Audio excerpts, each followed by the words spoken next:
ॐ श्री महाप्रज्ञ गुरवे नमः। जिसके सांसों में रहता है शाश्वत शांति का स्पंदन, उस महाप्रज्ञ को वंदन, उस महाप्रज्ञ को वंदन। सत्य अहिंसा अनेकांत को अर्पित जिसका तन मन, उस महाप्रज्ञ को वंदन, उस महाप्रज्ञ को वंदन। जिसके सांसों में रहता है शाश्वत शांति का स्पंदन, उस महाप्रज्ञ को वंदन, उस महाप्रज्ञ को वंदन।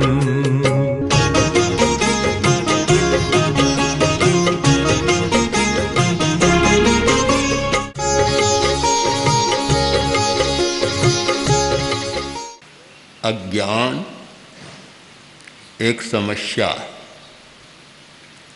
क्योंकि अज्ञानी आदमी गलत काम भी कर लेता है, पता भी नहीं, जानता भी नहीं कि यह गलत है। सबसे बड़ी बात तो यह है, करता है ये दूसरे नंबर की बात।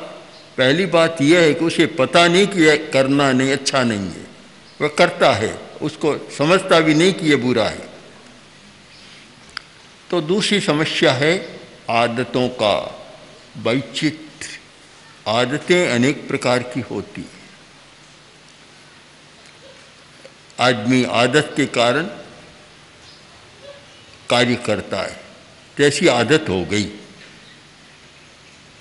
तो शिक्षा का काम अज्ञान को मिटाना है, वैसे ही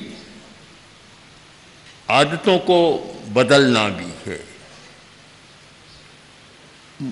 मूल वृत्तियों का मार्गांतरीकरण और शोधन करना भी है। मनोविज्ञान में कुछ मूल वृत्तियां मानी गई है, और कर्मशास्त्रीय भाषा में हम उनको कहें तो मोह कर्म की प्रकृतियां हैं। कुछ होता है, मूल संस्कार होता है। भूख प्यास तो है ही, इसके सिवाय कुछ मान जैसे संघर्ष, काम, इच्छा आदि आदि, ये मूल प्रवृत्तियां हैं। इन मूल प्रवृत्तियों का शोधन करना है। इन मूल प्रवृत्तियों के आधार पर आदतें बनती है, उन आदतों का भी शोधन करना, बदलना आदतों को। आदत कोई वस्तु सापेक्ष नहीं है।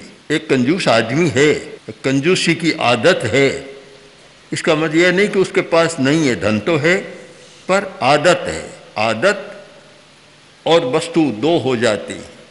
आदत हो गई, कुछ लोग कहते भी है क्या करें हम जानते हैं, पर आदत ऐसी पड़ गई, आदत छूटती नहीं है। ऐसी आदत हो गई, लड़ाई झगड़ा करने की भी आदत हो जाती है, करने का कोई मतलब नहीं, पर लड़ाई की आदत हो जाती है। पंचायती करने की भी आदत हो जाती है, हस्तक्षेप करने की भी आदत हो जाती है, और बिना मतलब उलाहना देने की भी आदत हो जाती है। अलग अलग प्रकार की आदतें हैं। एक धनी आदमी सब्जी लेने गया तो भिखारी खड़ा था। वह बोला, शेठ जी आप तो बहुत धनी हैं, ऐसे फटे हुए कपड़े पहन कर क्यों आते हैं? तो धनी आदमी बोला, कभी सब्जी सस्ती मिल जाए, बढ़िया कपड़ा पहन कर आऊँगा तो सब्जी महंगी मिलती है, इसे सस्ती मिल जाती है। तो सस्ती लेना आपको अच्छा लगता है? आप हाँ बहुत अच्छा लगता है। अगर बिना पैसे मिल जाए तो कि तब तो बात ही क्या, और बहुत बढ़िया लगता है। तो लो ये मेरा कटोरा लो भिखारी का, और सब्जी वालों के सामने कटोरा फेरो, बिना पैसे आपको मिल जाएगी। अब एक और तो धनी आदमी है, पैसे की कमी नहीं है, और उधर से फटे हाल आता है। क्यों? आदत है, आदत के कारण होता है। हमें विश्लेषण करें कि बहुत सारी बातें आदत के कारण होती है, और सबकी आदत समान नहीं होती, अलग अलग होती है। किसी एक भाई ने अपनी पत्नी से कहा कि तुम बहू को बार बार टोकती हो, कहती रहती हो दिन भर, ये अच्छा नहीं है, इससे बिगड़ जाएगी, कि करूं क्या, मैं जानती हूँ पर मेरी तो आदत पड़ गई, छूटती नहीं है।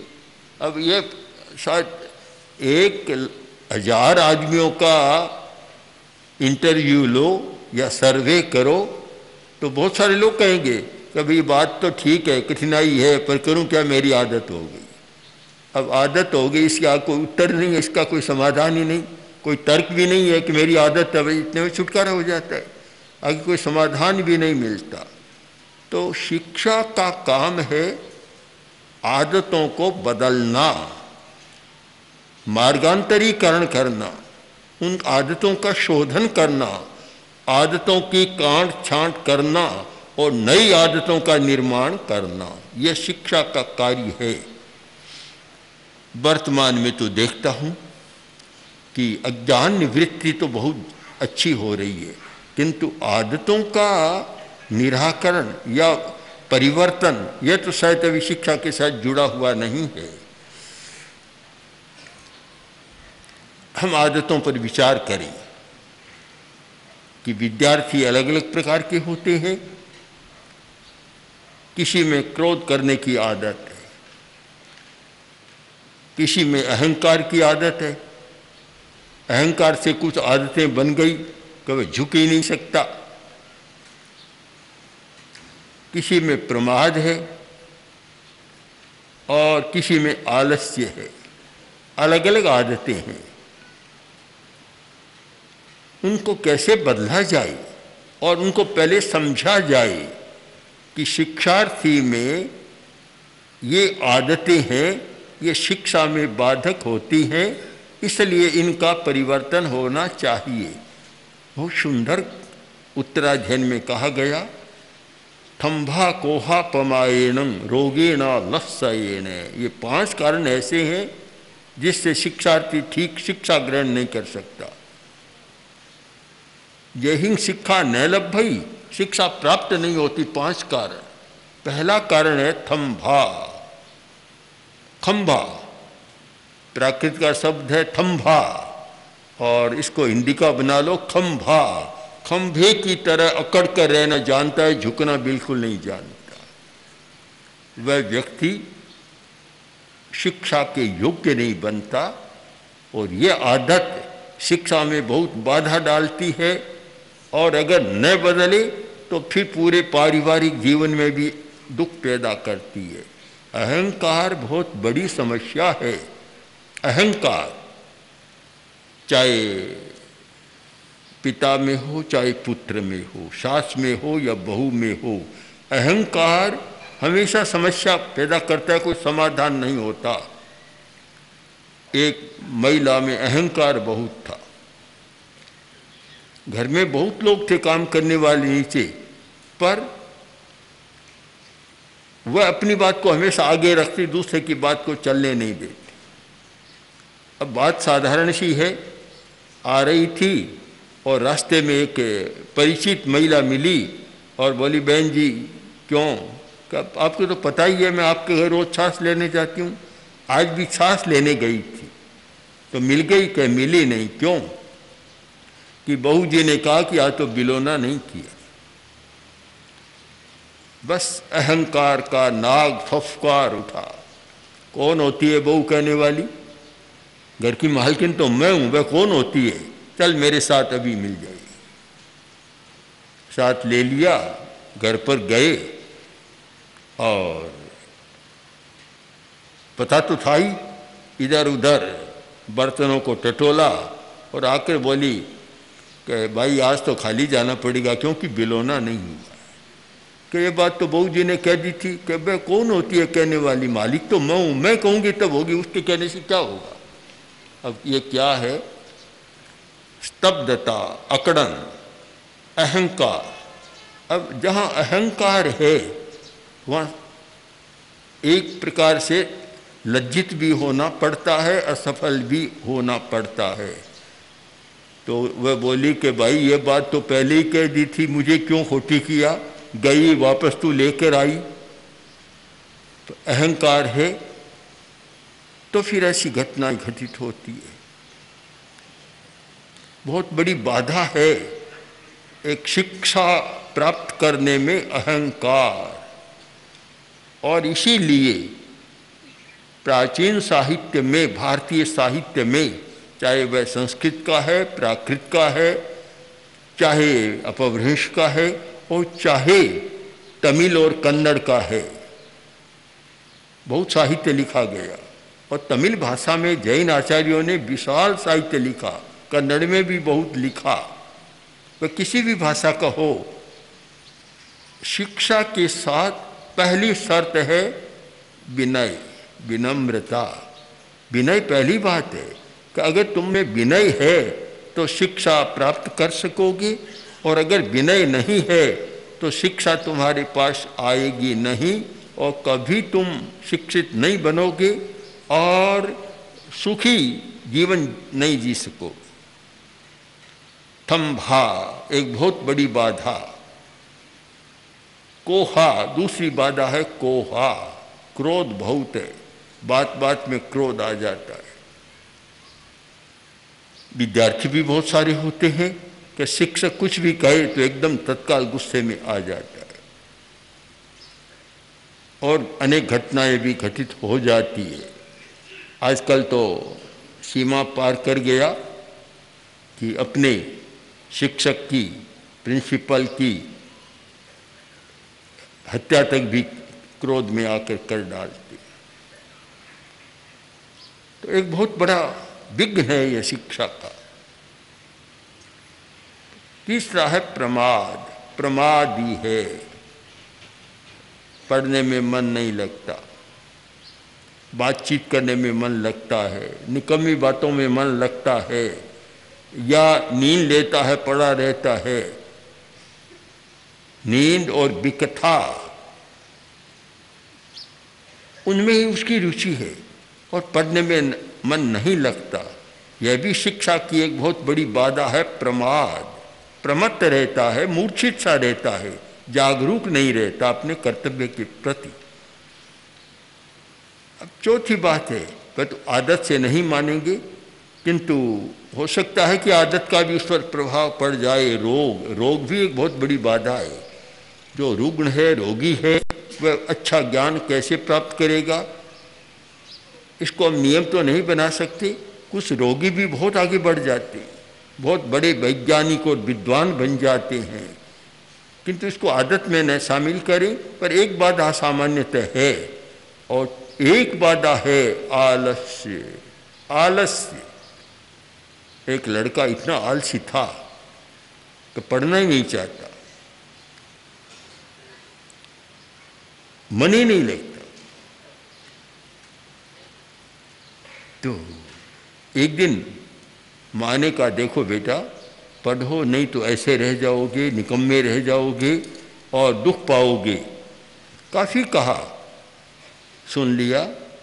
फिर बोला, माँ, नरक में विद्यालय होते हैं क्या? माँ ने कहा, नहीं होते। तो फिर लोग नरक में जाने से क्यों डरते हैं?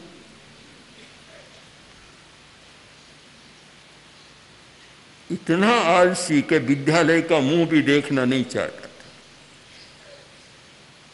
बस पड़ा रहता दिन भर। तो फिर एक दिन माँ ने कहा कि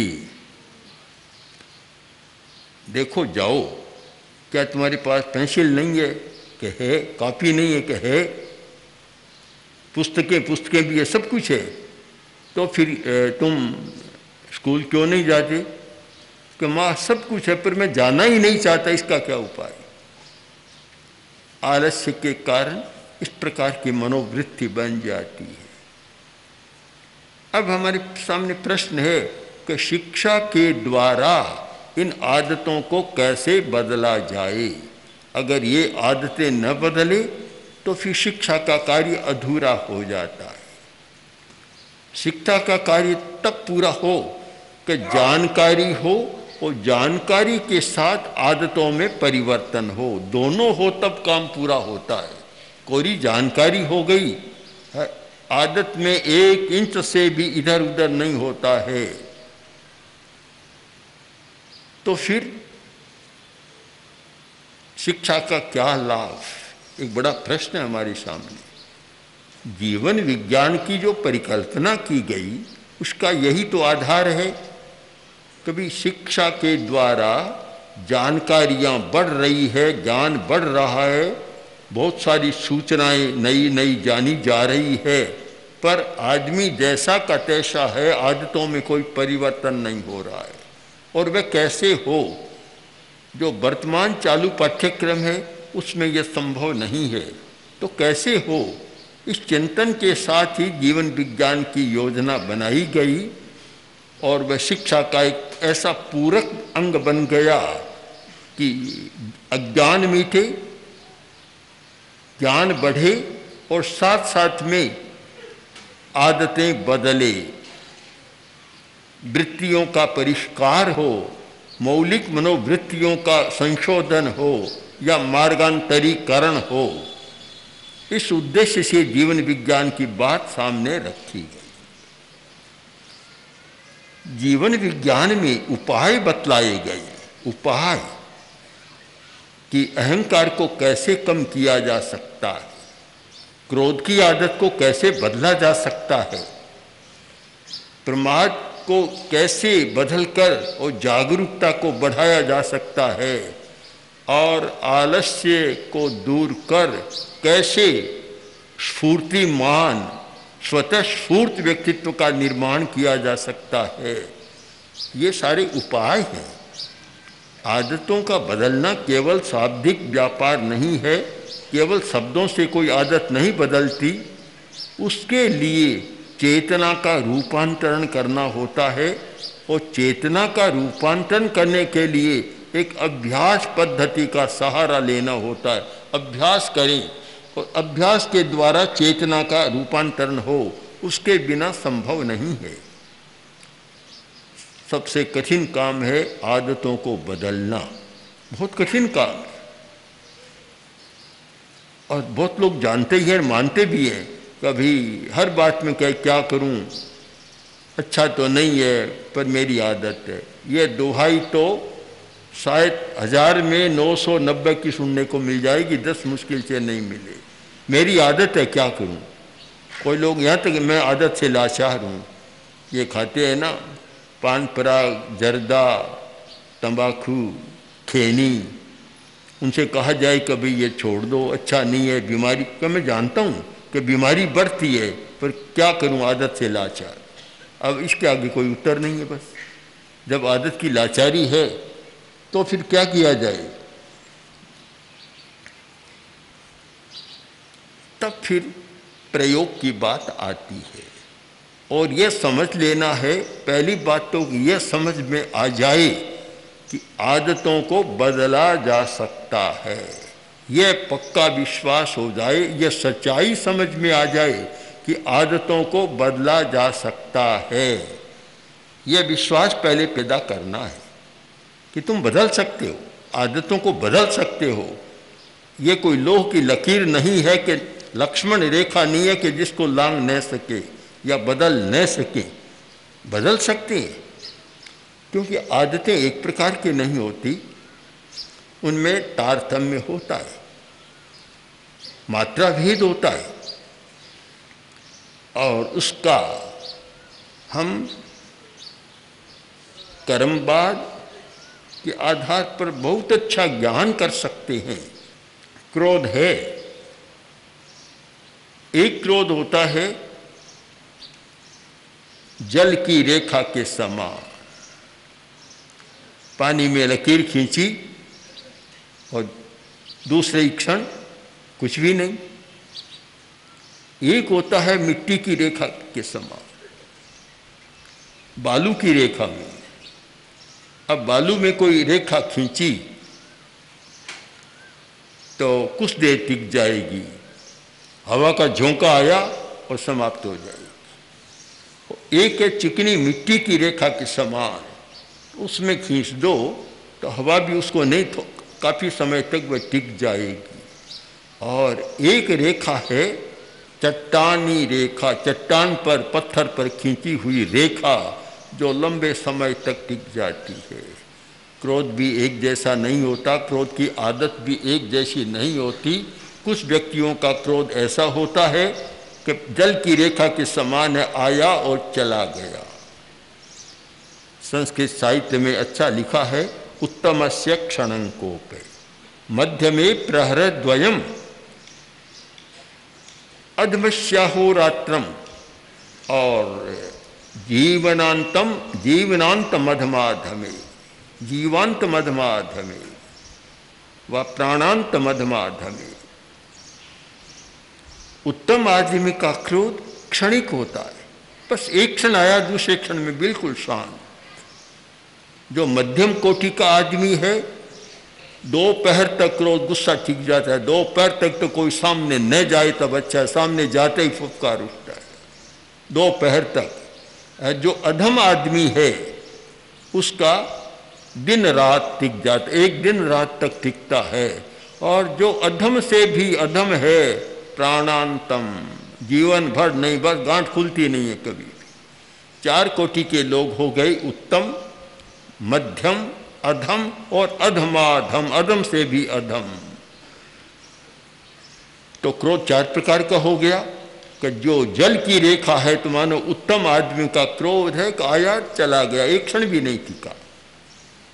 और बालू की रेखा जैसा है तो मान लो दोपहर टिक गया, कुछ देर बालू की वह टिक गई। और जो मिट्टी का है उसको हम मान लें कि वह अधम आदमी का है तो दिन रात टिक गया, लंबे समय टिक गया। और अधमाधम है उसका तो चट्टानी रेखा है कि जीवन भर गुस्सा कभी शांत नहीं हुआ, जिसके प्रति क्रोध आया और उसे देखते ही बस आंखें लाल हो जाती है, भ्रिकुटी तन जाती है। तो आदत के भी कई प्रकार हैं, तारतम्य है। क्रोध भी समान नहीं होता तो अहंकार भी समान नहीं होता, अहंकार में भी तारतम्य है। 4 प्रकार का अहंकार भी हो जाता है। तो फिर इनको बदलना कैसे? तो बदलने का तरीका बड़ा आसान तो नहीं है, कठिन है। क्योंकि एक जो उत्तम कोटि का कोई विद्यार्थी है, उस पंक्ति का है, तो उसकी क्रोध की आदत को जल्दी बदला जा सकता है, बदल जाती है। और हमने देखा प्रेक्षक ध्यान शिविर में लोग आते हैं, कुछ व्यक्ति 2-4 दिन में ऐसे शांत बन जाते मानो कभी क्रोध किया ही नहीं था। हमारे सामने बहुत उदाहरण है ऐसे व्यक्तियों के कि जो आए तब कितने गुस्सेल थे और गए तब बिल्कुल शांत। एक व्यक्ति युवक प्रेक्षक ध्यान में भाग लेने आया, शिविर में रहा, मैं प्रयोग करा रहा था। मैंने प्रयोग संपन्न किया और कुछ भाई मेरे पास आए और बोले कि आपने किस युवक को यहाँ शिविर में रखा है, दुनिया की जितनी बुराइयाँ सारी इसमें पाती है, कैसे रख लिया? मैंने कहा भी हमें तो पता नहीं होता कि कौन क्या बुराई है, बस हम तो आते हैं और जिनमें ध्यान की रुचि है, देखते हैं अच्छा प्रयोग करता है, उसे ले लेते हैं और जाता है तब भी अच्छा लगता है हमें। तो उसने कहा नहीं बहुत खराब है, तो ऐसा वैसा खूब बखान किया। शिविर में रहा, चला गया और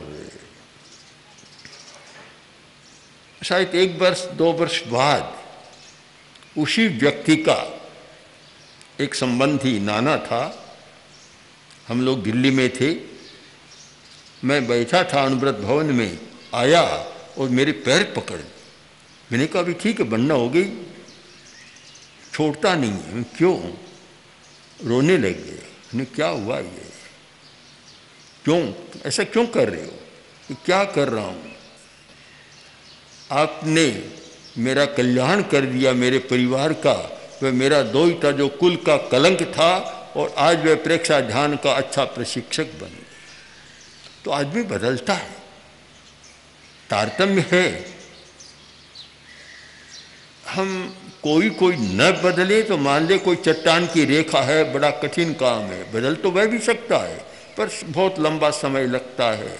किंतु बहुत लोग तो ऐसे आते हैं, कोई जल की रेखा जैसा आता है, कोई बालू की रेखा जैसा आता है और कोई मिट्टी की रेखा जैसा आता है। तो मान लें कि 75% तो परिवर्तन योग्य व्यक्ति आते हैं और 20-25% ऐसे होते हैं जिनमें कठिनाई होती है, पर उनको भी बदला जा सकता है, लंबा समय लगे भले।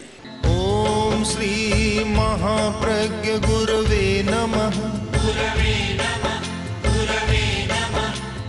ओम श्री महाप्रज्ञ गुरवे नमः।